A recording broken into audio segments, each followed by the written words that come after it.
الفاتحہ۔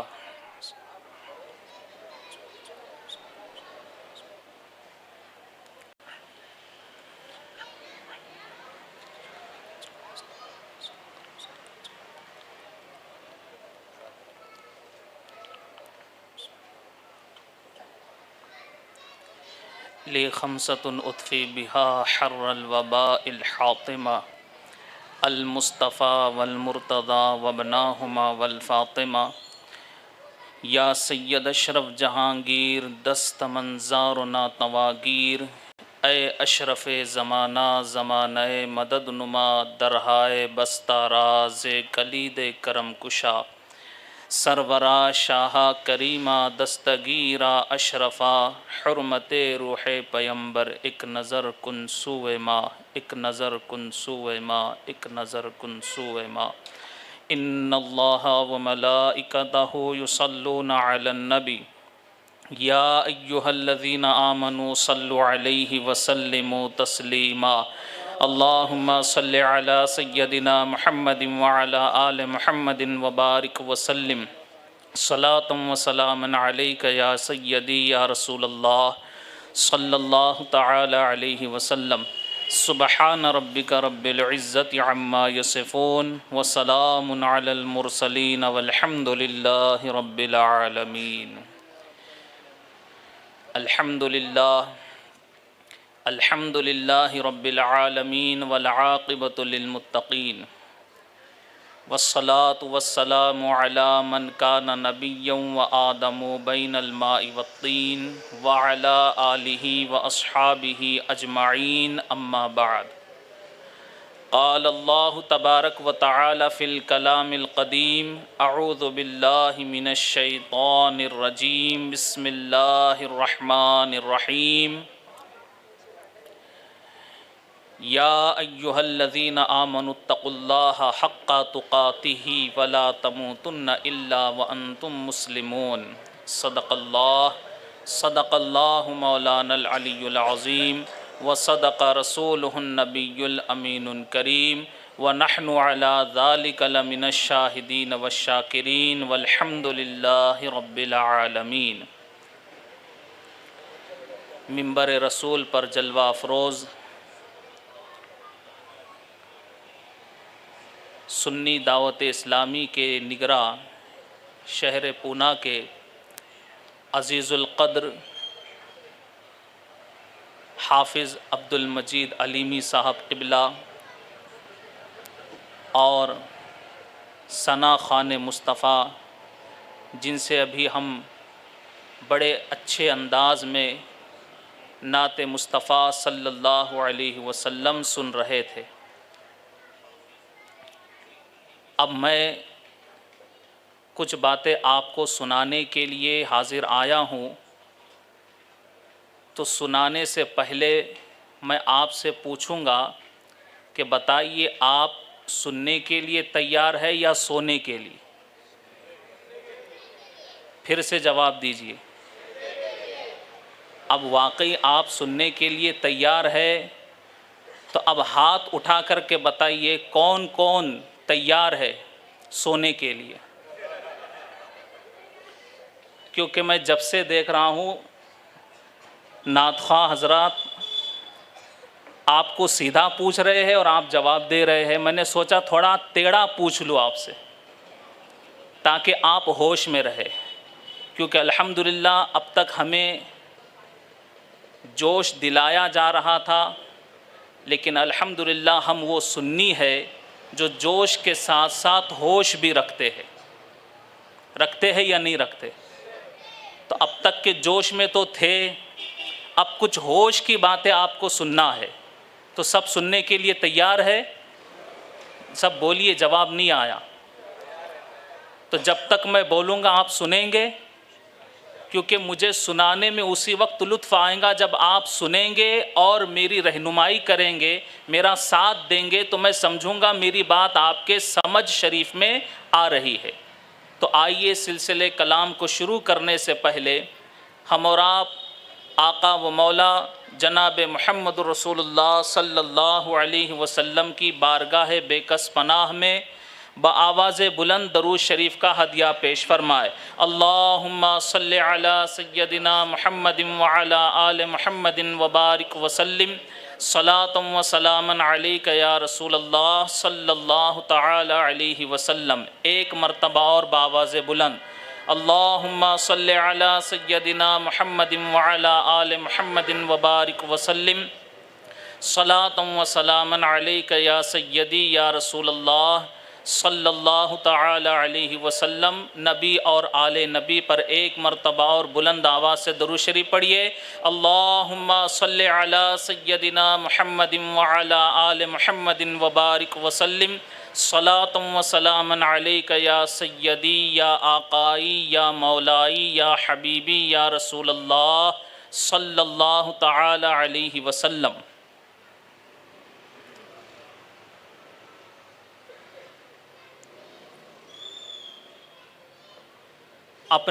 اپنے لوگوں میں تو محفل ہمیشہ ہوتی ہے، یعنی ہم عقیدہ لوگوں میں مجلسیں ہوتی ہے، مگر کبھی کبھی اپنے خلاف والوں کے علاقوں میں جب مجلس ہو تو ایسا لگتا ہے جیسا کربلا میں آ گئے، اور بحمدہ تعالیٰ کربلا کہیں بھی ہو ہم سب 72 والوں میں ہی ہے یا نہیں؟ بولیے نا۔ تو کربلا کہیں بھی ہو لیکن اللہ کا فضل ہے کہ اس نے ہمیں حسینیوں کے ساتھ ہی رکھا ہے، اور اللہ کی بارگاہ میں دعا ہے کہ مرتے دم تک ہم حسینیوں میں ہی رہے۔ تو آج کی یہ محفل آپ کافی حضرات جانتے ہیں کہ شادی کی مناسبت سے ہے، اور اس نکاح کے شادی کے جو دولہے میاں ہے ان کی بڑی خواہش تھی کہ اس نکاح کے موقع پر، شادی کے موقع پر لوگوں کو کچھ ہدایت دی جائے، اچھی باتیں سمجھائی جائے۔ شادیاں تو جوانی آنے کے بعد سبھی کرتے ہیں، مگر شادی اسلامی نقطہ نظر سے کیا ہے اسے جاننا بہت ضروری ہے۔ شادیوں میں جو ہم خوشی مناتے ہیں اور اس خوشی میں وہ کام کرتے ہیں جو اللہ رسول کو ناراض کرنے والے۔ اب آپ خود سوچیں کہ اپنی زندگی میں ہم کئی راتیں ایسی گزارتے ہیں جو اللہ رسول کو ناراض کرنے والی راتیں ہے یا نہیں؟ بولیے سب کی آواز آنی چاہیے۔ جب تک آپ کی آواز رہیں گی میں سمجھوں گا آپ لوگ جاگ رہے۔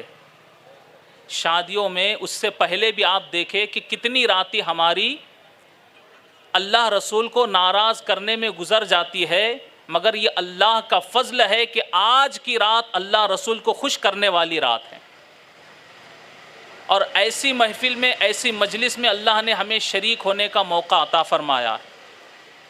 تو اب آپ دیکھیں ساری راتیں تو اب تک ایسی گزری ہے جس میں ہم نے اللہ رسول کو ناراض کیا۔ آج کی یہ مبارک رات جس میں کچھ موقع ہمیں ملا ہے کہ ہم اللہ اس کے رسول کا ذکر سنیں، کچھ اچھی باتیں سنیں، تو کیا اللہ اس کے رسول کے لیے ہم اچھی رات کا استعمال نہیں کر سکتے؟ یاد رہے ہم اللہ کے بندے ہیں، اللہ نے ہمیں پیدا کیا ہے، ہم اپنی مرضی سے پیدا نہیں ہوئے، تو ہمیں اپنی زندگی بھی اسی کی مرضی سے گزارنی ہے جس نے ہم کو پیدا کیا ہے، اور اس نے ہمیں سارا قانون دے دیا، زندگی گزارنے کا طریقہ بتا دیا۔ اب اگر ہم جو زندگی گزار رہے ہیں یہ زندگی کیسے گزارنی ہے اس کو سمجھنا ہے، اس کو سیکھنا ہے، تو دنیا والوں کو مت دیکھو، دنیا والوں کو مت دیکھو کہ دنیا میں الگ الگ طرح سے جینے والے، زندگی گزارنے والے لوگ ہیں، مگر اللہ نے ہمارے آپ کے درمیان اپنا محبوب بھیجا۔ کیا بھیجا؟ اپنا محبوب نبی بھیجا۔ اس محبوب نے جو زندگی گزاری ان کی زندگی کی طرح تم اپنی زندگی گزار لو، اللہ کو تمہاری یہ زندگی پسند ہے۔ اللہ رب العزت تمہاری زندگی کے ہر عمل سے خوش ہوگا۔ اب آپ دیکھیں، کھانا پینا سونا جاگنا اٹھنا بیٹھنا کاروبار کرنا یہ ہر قوم کے لوگ کرتے ہیں یا نہیں؟ بولیے ذرا جواب دیجئے، سب لوگ سن رہے ہیں میری بات؟ ورنہ ایسا ہے کہ یہ نانا پیٹ ہے۔ کون سا پیٹ؟ تو ایسا نہیں کہ یہاں کے رہنے والوں کی زبان پر صرف نانا ہی ہو، ایسا تو نہیں ہے نا؟ تو آپ ہوش میں ہے یا نہیں ہے؟ ہاں، تو زندگی سبھی گزارتے ہیں یا نہیں؟ جانور بھی کھاتے ہیں، ہم بھی کھاتے ہیں، وہ بھی پیتے ہیں، ہم بھی پیتے ہیں، وہ بھی زندگی گزارتے ہیں، دیگر قوم کے لوگ بھی کاروبار کرتے ہیں، بڑے بڑے بزنس کرتے ہیں، بڑے بڑے کاروبار کرتے ہیں، مگر ان سارے لوگوں کی زندگی الگ ہے، مومن کی زندگی الگ ہے۔ کیونکہ مومن جو بھی کام کرتا ہے اپنے نبی کے بتائے ہوئے طریقے پر کرتا، تو اس کی زندگی کا ہر کام، کھانا پینا سونا جاگنا کاروبار کرنا یہاں تک کہ شادی کرنا بھی یہ اللہ کی عبادت ہے۔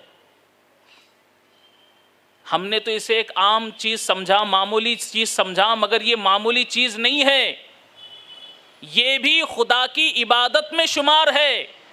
جب کوئی اسلامی طریقے سے شادی کرتا ہے تو اس کی شادی سے بھی اللہ اس کے رسول خوش ہوتے۔ لیکن بات یہ ہے کہ ہمیں جاننا ہے کہ اسلام کا طریقہ کیا ہے۔ تو قرآن کریم کی جو آیت کریمہ میں نے تلاوت کی ہے بہت مشہور ہے، مگر یہ آیت کریمہ شاید کہ ہم نے مسجد میں نہیں سنی ہو یا بہت کم سنی ہو۔ یہ آیت کریمہ اکثر نکاح میں خطبہ نکاح کے وقت پڑھی جاتی۔ کب پڑھی جاتی ہے؟ بولیے سب، خطبہ نکاح میں۔ اب کتنے لوگ نکاح کے وقت میں خطبہ جب ہوتا ہے جب اس پر دھیان دیتے ہیں؟ سب کا دھیان تو خوشی منانے میں ہے نا۔ خوشی، نکاح کا موقع خوشی کا ہوتا ہے اور سب خوشی میں لگے ہوتے ہیں۔ لیکن اب آپ بتاؤ، یہ خوشی کا موقع ہے، اگر میں آپ کو ڈرانے کی بات کہوں تو آپ کیا سوچیں گے کہ خوشی کے موقع پر کیسے ڈرایا جا رہا ہے؟ سوچیں گے نہیں سوچیں گے؟ ارے بولیے بھائی، میں زندوں کے سامنے بول رہا ہوں کہ مردوں کے؟ تو آپ جواب نہیں دیں گے تو میں کیا سمجھوں گا؟ خوشی کے موقع پر اگر آپ کو ڈرایا جائے تو آپ تعجب میں پڑیں گے نہیں پڑیں گے؟ لیکن میری کیا بات ہے، کسی اور کی کیا بات ہے، جب نکاح ہوتا ہے تو قاضی جب خطبہ نکاح پڑھتا ہے تو اس میں یہ کہتا ہے، یا ایھا الذین آمنوا اتقوا اللہ، اے ایمان والو اللہ سے ڈرو۔ کبھی شادیوں میں یہ بات بھی آپ نے سنی؟ بولیے نا، نہیں سنی؟ اس کا مطلب خطبہ نکاح پر آپ نے کبھی دھیان ہی نہیں دیا۔ آج ترجمہ آپ کو سنایا تب آپ کے سمجھ میں آیا، نہیں سنا آپ نے۔ یہی بات بتائی جاتی ہے، خطبہ نکاح پڑھنے والا پڑھتا ہے، یا ایھا الذین آمنوا اتقوا اللہ، اے ایمان والو اللہ سے ڈرو، حق تقاتہ، جیسا اس سے ڈرنے کا حق ہے۔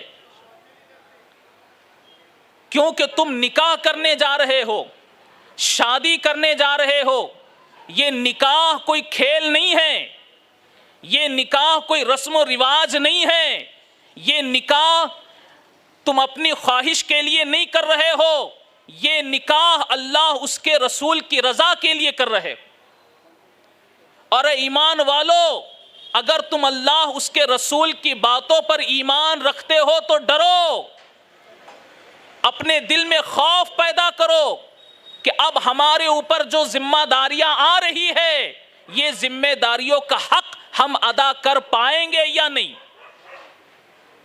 بولیے، آج تک سارے دولہوں کو آپ نے خوش دیکھا تھا نا؟ بولیے بھائی، اب آج کے بعد شاید دولہے بھی پریشان ہو جائیں گے، یہ کیا بول دیا مولانا نے؟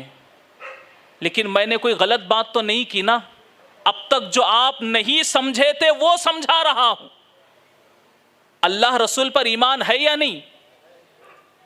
یا ایھا الذین آمنوا اتقوا اللہ حق تقاتہ، اے ایمان والو اللہ سے ڈرو جیسا ڈرنے کا حق ہے، ولا تموتن الا وانتم مسلمون، اور ہرگز نہ مرنا مگر مسلمان، یعنی جیو تو مسلمان بن کر، مرو تو مسلمان بن کر۔ تمہاری زندگی کیسے ہو؟ جیو تو مسلمان کی طرح، مرو تو مسلمان کی طرح۔ اس آیت کریمہ میں اللہ تعالیٰ نے پہلے ایمان کی بات کہی۔ کس کی؟ آپ لوگ سن رہے ہیں نا؟ سب بولیے، ذرا ساتھ دیجئے میرا۔ کس کی بات کہی؟ ایمان کی۔ اور ایمان کیا ہے؟ تو نبی فرماتے ہیں الا لا ایمان لمن لا محبت لا، کہ میری محبت ہی ایمان ہے، میری محبت ہی ایمان ہے۔ جو نبی سے محبت کا دعویٰ کرے، جو نبی سے محبت کرے وہی مومن ہوتا ہے۔ خدا کی محبت کا دعویٰ کرنے والا مومن نہیں ہوتا۔ سمجھ رہے؟ کلمہ صرف لا الہ الا اللہ پڑھنے سے کوئی ایمان والا نہیں ہوتا جب تک وہ محمد الرسول اللہ نہ پڑھے۔ تو نبی کی محبت کے بغیر ایمان کامل ہی نہیں ہوتا۔ اور ایمان ہے کیا؟ ایمان والے ہوتے کیسے ہیں؟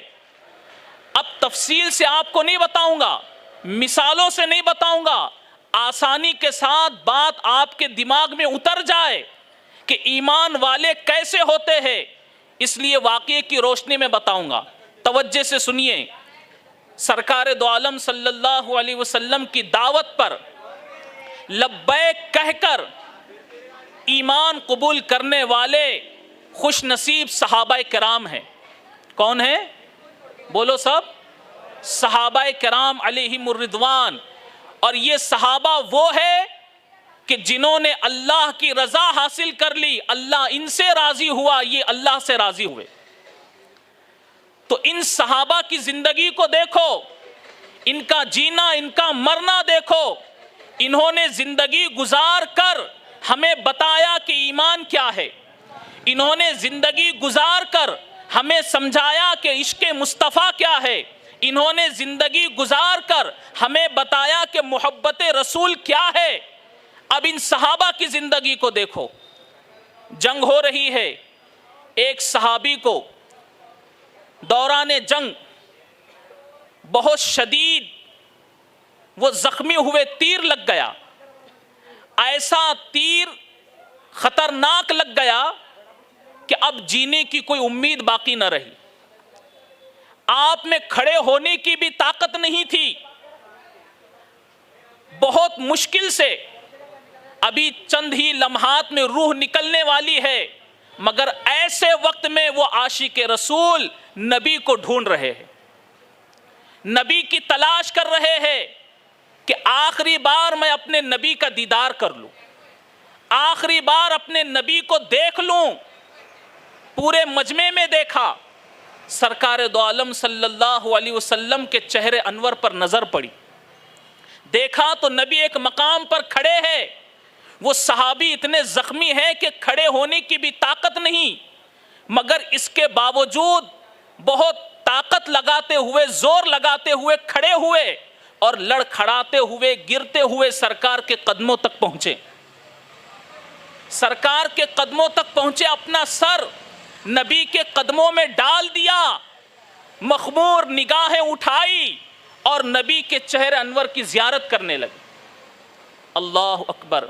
عاشق نے کیا خوب اس منظر کی منظر کشی کی ہے۔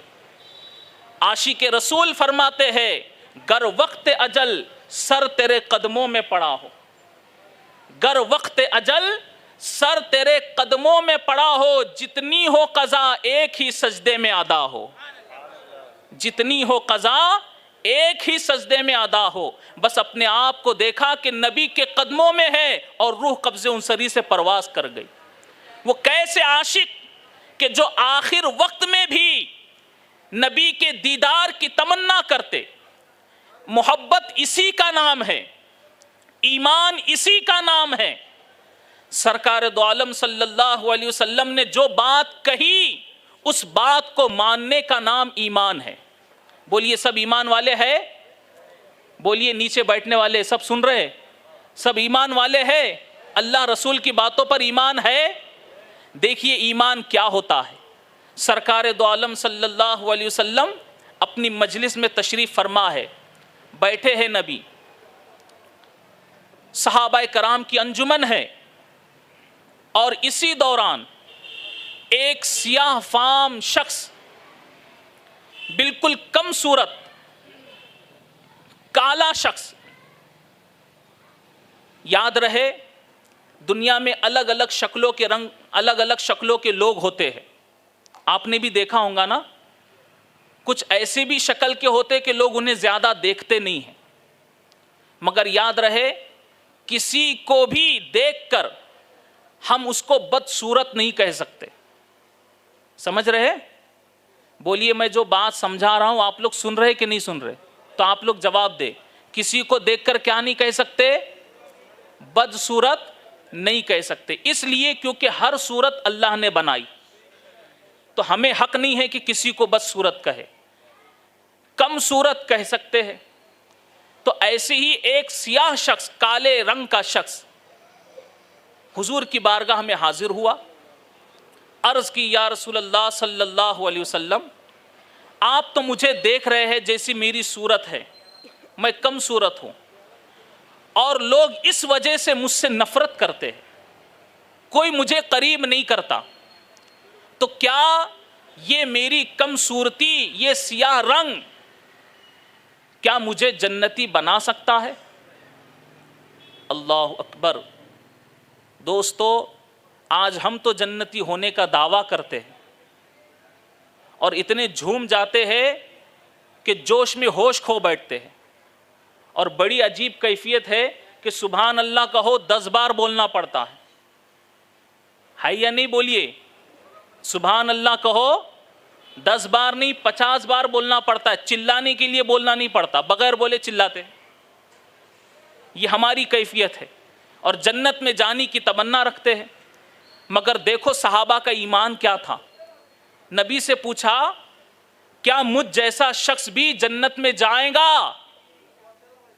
تو سرکار دو عالم صلی اللہ علیہ وسلم فرماتے ہیں کہ یہ تیری سیاہ رنگت، تیرا کالا پن، تیری کم صورتی تجھے جنت میں جانے سے ہرگز نہیں روک سکتی، شرط یہ ہے کہ تو اللہ سے ڈر اور میری رسالت کی گواہی دے۔ اتنا سننا تھا، وہ شخص کلمہ پڑھ کر داخل اسلام ہو گیا، مسلمان ہو گیا، اسلام میں داخل ہو گیا۔ وہ خوش نصیب شخص جو نبی کے اس گفتار سے متاثر ہو کر دائرہ اسلام میں داخل ہوئے، اس خوش نصیب شخص کا نام ہے حضرت سعد الاسود رضی اللہ تعالیٰ عنہ۔ اسلام میں داخل ہوئے، اس کے بعد علامہ ابن کثیر یہ لکھتے ہیں کہ اسی مجلس میں یا پھر کچھ دنوں کے بعد انہوں نے حضور کی بارگاہ میں عرض کی، یا رسول اللہ صلی اللہ علیہ وسلم، میری اس رنگت کی وجہ سے کوئی مجھے رشتہ نہیں دیتا، مجھے رشتے نہیں آتے، کوئی اپنی لڑکی میرے نکاح میں نہیں دیتا، سب مجھے بھگا دیتے ہیں، کیا مجھ جیسے کا رشتہ بھی ہو سکتا ہے؟ اللہ اکبر۔ کس سے کہا؟ بولیے نبی سے کہا نا۔ آج بھی ہم شادیوں میں جاتے ہیں، لوگ رشتے ٹھہراتے ہیں، رشتے لگاتے ہیں، مگر ایک رشتہ میرے نبی نے بھی لگایا، ایک رشتہ نبی نے طے کیا۔ جیسے ہی وہ صحابی نے کہا، حضور علیہ الصلوۃ والسلام نے فرمایا کہ ہاں ضرور تمہارا بھی رشتہ ہو سکتا ہے، ابھی اسی وقت عمر بن وہب کے گھر جاؤ اور ان سے کہنا کہ اللہ کے رسول صلی اللہ علیہ وسلم نے تمہاری بیٹی سے میرا رشتہ طے کر لیا ہے۔ حضرت عمر بن وہب رضی اللہ تعالیٰ عنہ وہ بھی نئے نئے اسلام میں داخل ہوئے تھے۔ اب نئے نئے اسلام میں داخل ہونے کے بعد پوری طرح سے اسلام میں اترے نہیں تھے، مزاج میں ابھی بدلاؤ نہیں ہوا تھا، لیکن جیسے ہی وہ حضرت سعد الاسود رضی اللہ تعالیٰ عنہ حضرت عمر کے گھر پہنچے اور حضور علیہ الصلاۃ والسلام کا پیغام انہیں سنایا تو حضرت عمر نے ان کے چہرے کو دیکھا. ظاہر سی بات ہے نا بھائی، آج چہرے بھی دیکھتے ہیں یا نہیں دیکھتے؟ بولیے، آج رشتہ جب دیکھنے جاتے تو کیا دیکھتے ہیں؟ ہاں، آپ کے رشتے ہوئے یا نہیں ہوئے؟ جس کے نہیں ہوئے اس کے ہوں گے، ان کو بھی معلومات ہو جائیں گی. جن کے ہوئے ہیں وہ تو بتا سکتے ہیں نا. کیا دیکھتے ہیں؟ ہاں، کوئی جواب ہی نہیں آ رہا ہے. رواج کیا ہے معلوم؟ لوگ دیکھتے نماز پڑھے ہے کہ نہیں، قرآن پڑھے ہے کہ نہیں. وہ بھی صرف لڑکیوں میں دیکھتے ہیں، لڑکوں میں نہیں دیکھتے. یہ رواج ہے. مگر ہمارے آقا صلی اللہ علیہ وسلم نے کیا فرمایا؟ جب بھی رشتہ دیکھو تو سب سے پہلے دین دیکھو. کیا دیکھو؟ کیا دیکھو؟ دین. تو دین کس چیز کا نام ہے؟ نماز اور قرآن کا. صرف نماز قرآن میں پورا دین ہو گیا؟ نہیں. مکمل زندگی جو اللہ رسول کو راضی کرنے والی ہے اس کا نام دین ہے. اللہ رسول کو خوش کرنے والی زندگی کا نام دین ہے. اب ہم جاتے ہیں تو صرف دیکھتے ہیں نماز ہے کہ نہیں، قرآن ہے کہ نہیں. بڑوں کے حقوق کیا ہے، پڑوسیوں کے حقوق کیا ہے، رشتہ داریوں کے حقوق کیا ہے، بڑوں کا ادب کیا ہے، چھوٹوں پر شفقت کیسی ہونی چاہیے، یہ ساری باتیں بھی تو دین میں ہے نا. اچھا، شادی کرنے والوں کا بھی حال دیکھو. نبی کی سیرت سے وہ باتیں، وہ پہلو لے لیتے ہیں جو اپنے کام کے ہیں اور بڑے فخر سے کہتے بھی ہے. لیکن نبی کی سیرت صرف اس کا نام نہیں کہ جو ہمیں اچھا لگے ہم لے لے باقی چھوڑ دے. سمجھ رہے نہیں سمجھ رہے؟ نبی کی سیرت اس کا نام نہیں جو اچھا لگے لے لے باقی چھوڑ دے. جیسا کھانا کھانے کے بعد میٹھا کھانا سنت ہے، معلوم ہے کیا؟ بولیے نا بھائی، کھاتے بھی ہے سب، یہ سب کو معلوم ہے. اور بڑے سنتیں بتا کر بھی کھاتے کہ کھانے کے بعد میٹھا کھانا سنت ہے. یہ سنت تو آپ کو یاد ہے، مگر بھوکا رہنا بھی تو نبی کی سنت ہے. یہ سیرت یاد نہیں؟ چلیے، بیوی سے محبت کرنا، بولیے نا، سنت ہے، سبھی کرتے ہیں اور کرنا بھی چاہیے. حضور علیہ الصلاۃ والسلام نے فرمایا کہ پوری دنیا میں مجھے 3 چیزیں پسند ہیں: خوشبو، نیک عورت اور نماز. تو بیویوں سے محبت کرنا بھی، بولو، جوانوں کی آواز نہیں نکل رہی، بیویوں سے محبت کرنا سنت ہے، بے شک سنت ہے.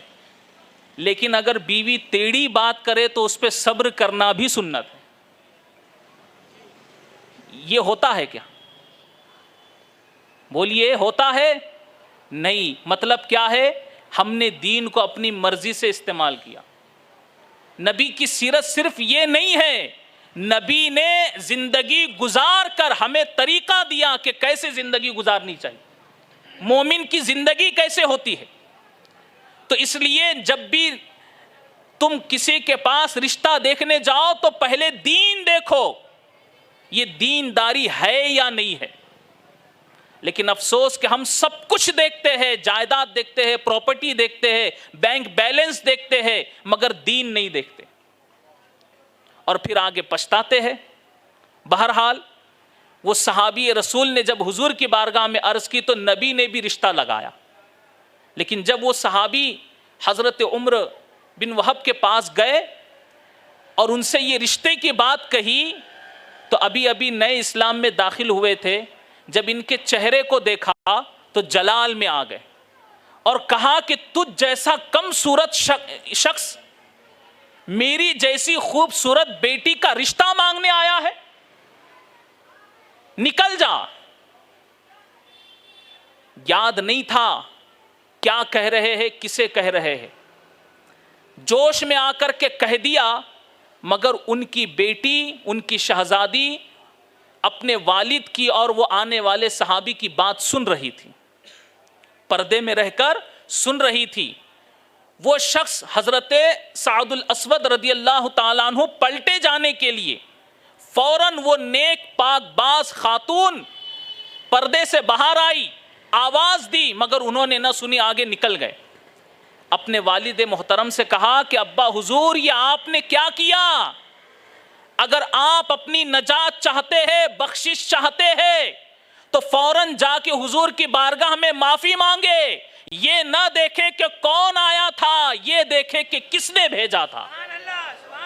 یہ نہ دیکھے کہ کون آیا تھا، یہ دیکھے کہ کس نے بھیجا تھا۔ آپ نے نبی کے رشتے کا انکار کیا ہے۔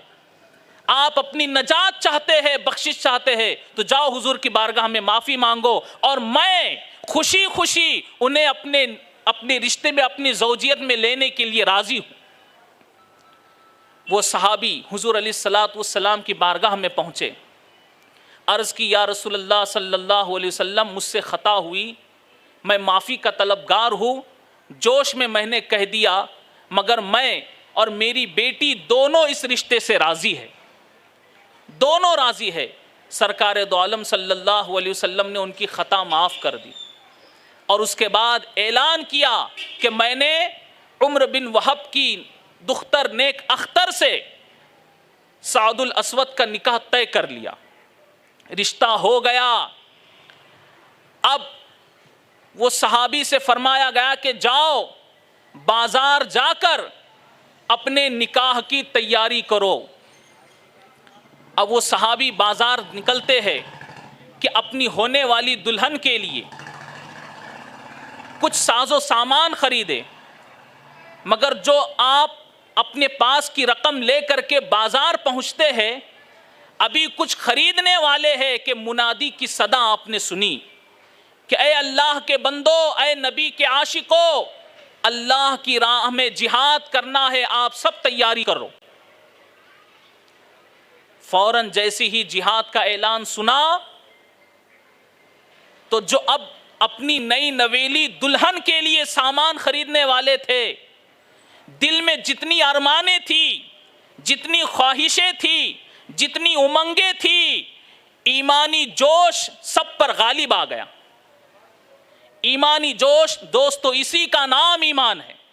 اللہ رسول کی بات ماننے کا نام ایمان ہے۔ اللہ ایمان والوں سے مخاطب ہے۔ ساری خواہشات کو دبا دیا اور اللہ کے رسول کے حکم پر عمل کرنے کے لیے جہاں اپنی نئی نویلی دلہن کے ساز و سامان کو لینے چلے تھے، وہ ارادہ چھوڑ کر، ترک کر کے جنگ کا سامان لینے لگے۔ گھوڑا، اوزار اور جو کچھ چیزیں ہیں وہ خریدیں، اور خرید کر کے سیدھا فرمان رسول کے مطابق جنگ میں شامل ہوئے۔ کیا ایمان تھا! اللہ اکبر! آج ہم صرف سنتے ہیں۔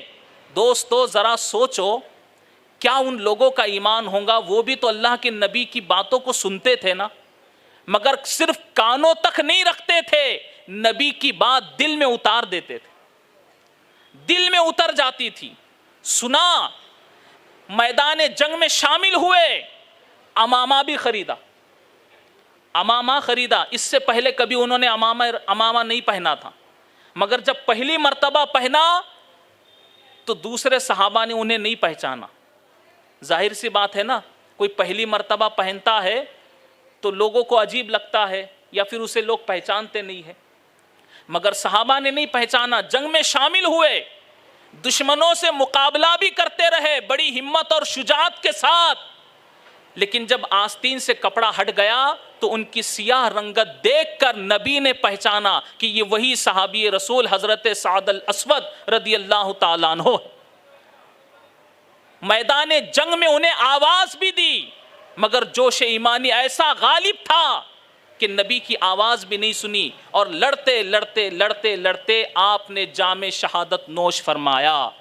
انا للہ و انا الیہ راجعون۔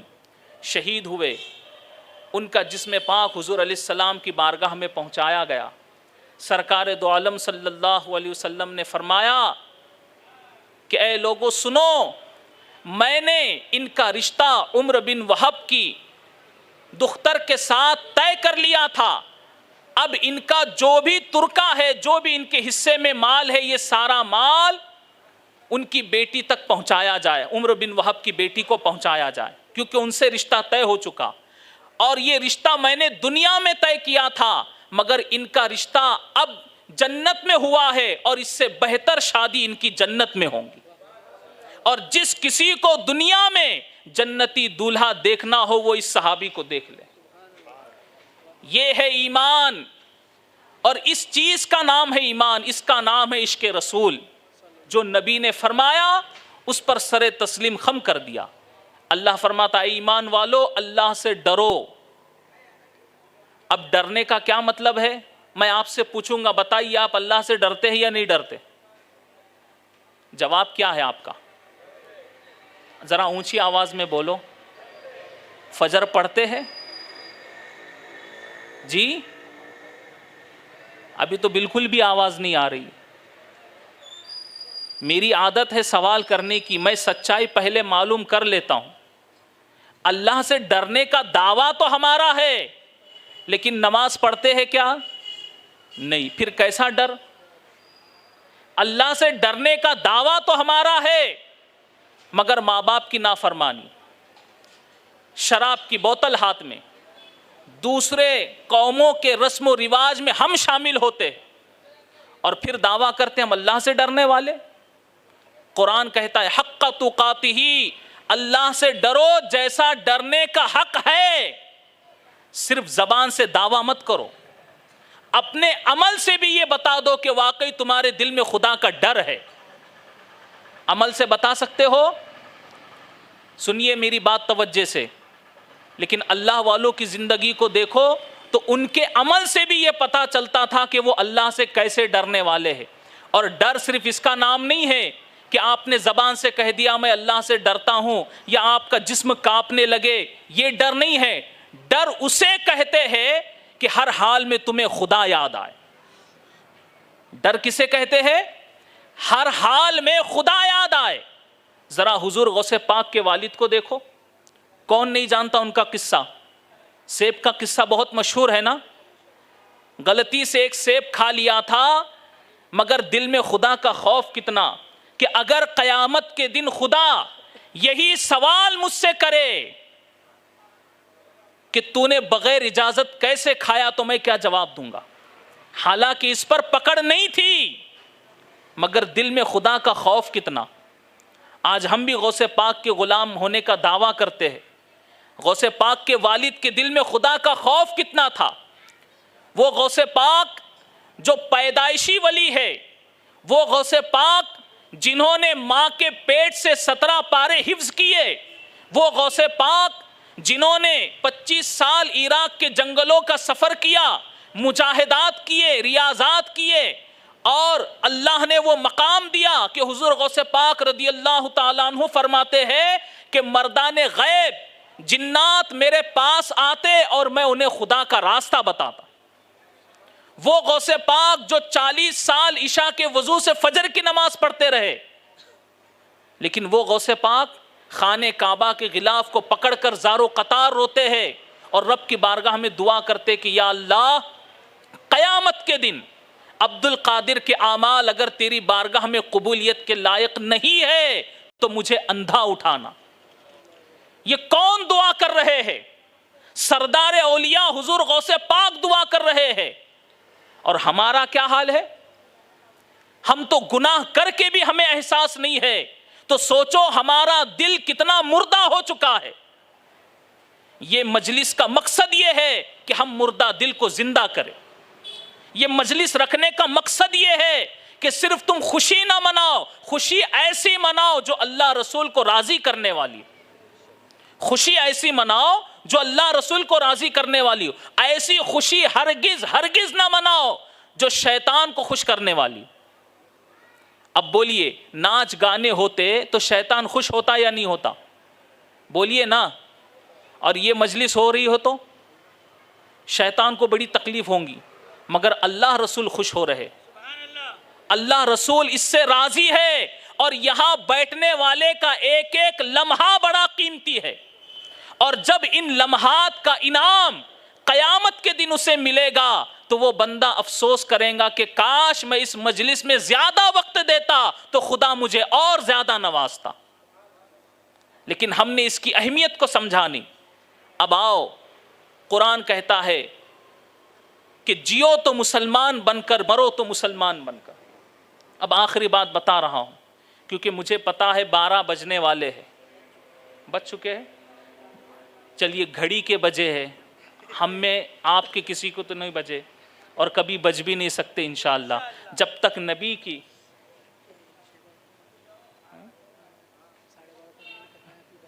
ہاں انشاءاللہ۔ تو میں یہ عرض کر رہا تھا کہ ہمارے 12 بولیے نا نہیں بچ سکتے، کب تک؟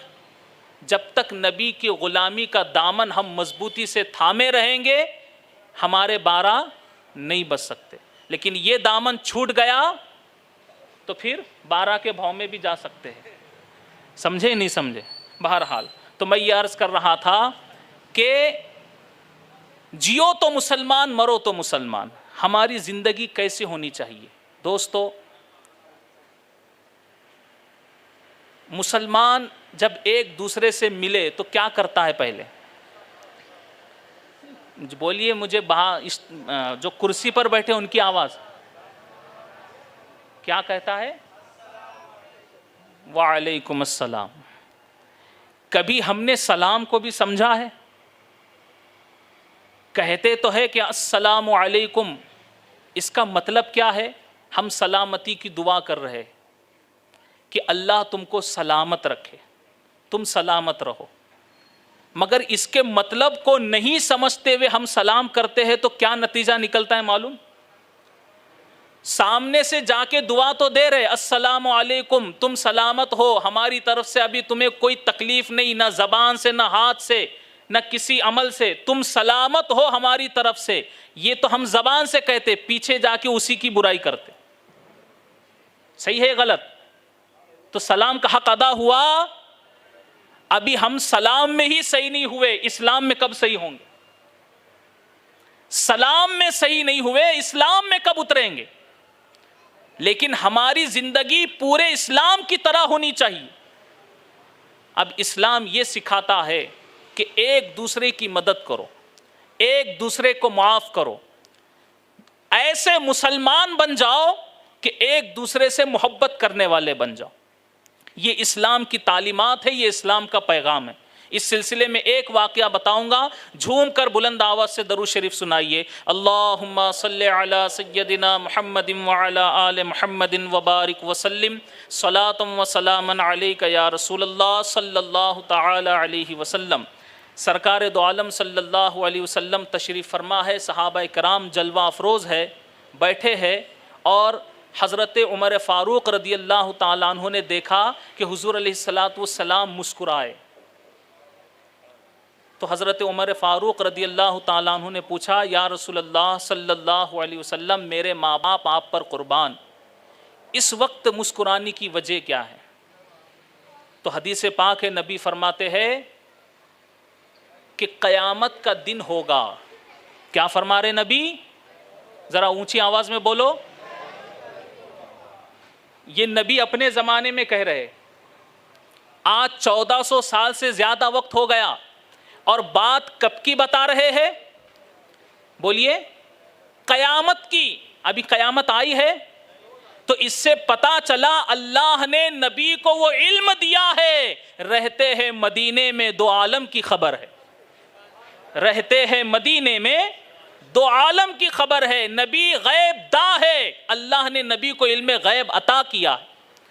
سرکار دو عالم صلی اللہ علیہ وسلم فرماتے قیامت کا دن ہوگا، میری امت کے دو لوگ اللہ کی بارگاہ میں پیش ہوں گے۔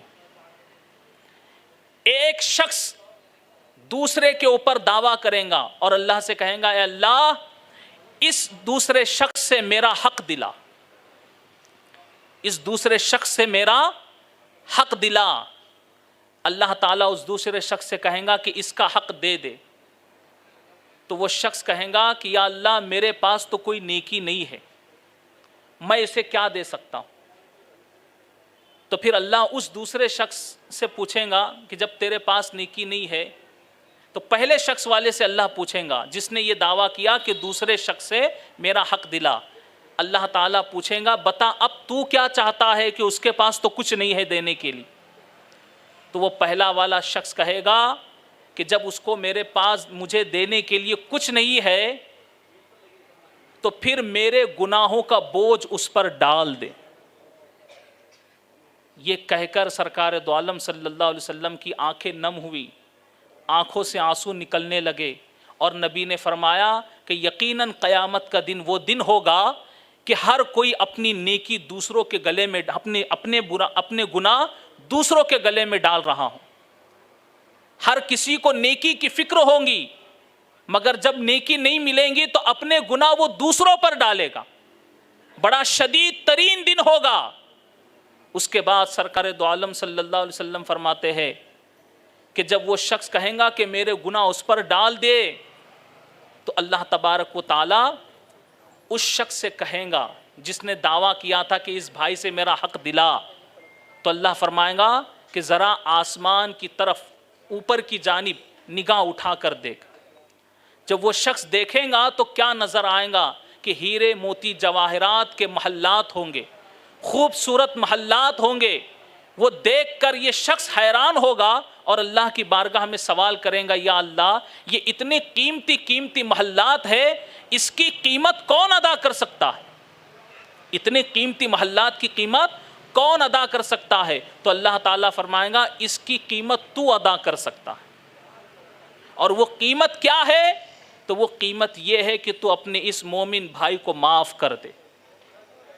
تو وہ شخص اپنے بھائی کو معاف کر دے گا اور اللہ تبارک و تعالیٰ اسے محلات عطا فرمائیں گا. نبی نے فرمایا یہ اس لیے میں مسکرا رہا تھا. تو قیامت کے دن جو اپنے مومن بھائی کی مدد کرے تو اللہ کی طرف سے اسے نوازا جائے گا. اسی لیے نبی نے فرمایا کہ نماز, روزہ, حج, زکوٰۃ تمام اعمال سے افضل یہ عمل ہے کہ لوگوں میں صلح کرو, تو مسلمانوں میں صلح کرو, ایک دوسرے کی مدد کرو. تو زندگی ایسے گزارو دوستو کہ جس میں اللہ رسول راضی ہو. ایسی زندگی نہ گزارو کہ جس میں شیطان خوش ہو. اب تک کہ ہم نے زندگی گزار دی, جیسی گزاری, مگر خدا نے ہمیں موقع دیا, کچھ باتیں اچھی سننے کا ہمیں موقع ملا, تو کیا ان باتوں کو سن کر ہم چھوڑ دیں گے؟ بولیے, پوچھ رہا ہوں. نہیں, اب اس پر غور کرو, اس کو اور سنو, بار بار سنو, اور اس پر دھیان دو کہ ہم نے اب تک کیسی زندگی گزاری, اب آگے ہمیں کیسی زندگی گزارنا. ہمیں جوش کے ساتھ ساتھ ہوش بھی رکھنا ہے, تاکہ قیامت کے دن جب ہم اپنے رب کی بارگاہ میں پیش ہو تو اللہ تبارک و تعالی ہمیں دیکھے تو ہم سے خوش ہو جائے, دیکھے تو خوش ہو جائے. اس لیے اپنے اعمال کو درست کرو. اور بحمدہ تعالی قابل مبارکباد ہے ہمارے شہباز بھائی, ان کے گھر والے, اور بالخصوص نعت خواہ حضرات جو بمبئی سے یہاں تشریف لائے, اور جو لوگ وہاں باہر سے بھی آئے اور یہاں کے مقامی لوگ ہیں, سب کے سب قابل مبارکباد ہے کہ ایسی بابرکت مجلس میں سب شامل ہوئے. اور یقیناً اس کا صلہ اللہ تعالیٰ دنیا میں بھی عطا کریں گا, آخرت میں بھی عطا کریں گا. رب کی بارگاہ میں دعا ہے کہ یہ شادی خانہ آبادی اللہ تبارک و تعالیٰ ان کے درمیان الفت و محبت عطا کرے اور ان کی محبت کو قائم رکھے, دونوں خاندانوں کے درمیان محبت اور الفت قائم رہے, اور اللہ تعالی ہم سب کو اسلام کے مطابق زندگی گزارنے کی توفیق عطا فرمائے. وآخر دعوانا ان الحمد للہ رب العالمین. السلام علیکم ورحمۃ اللہ وبرکاتہ. چونکہ وقت زیادہ ہوتا جا رہا ہے اس لیے میں عرفات بھائی سے گزارش کروں گا کہ وہ صحرا پڑھیں اور پروگرام کو اختتام دے کر جائیں. حضرت 5 منٹ یہ دولہے کو بلا لے, گل پوشی کر دو نا, گل پوشی اس کو بھی ہار پہنانا ہے.